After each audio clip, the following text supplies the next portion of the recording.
Class எடுத்துக்கணும். அதில் கொஞ்சம் வாட்டர் கொஞ்சம் ஊற்றிக்கணும். இதில் சுகர் வந்து சேர்த்துக்கிட்டு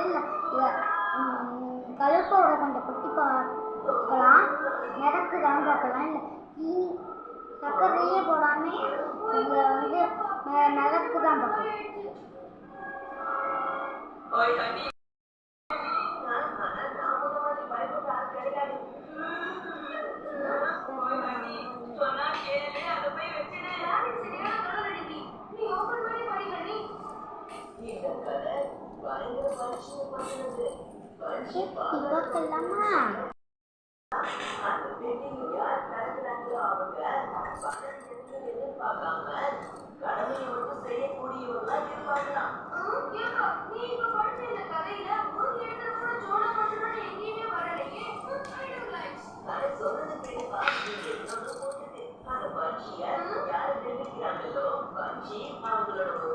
பண்ணியாச்சு.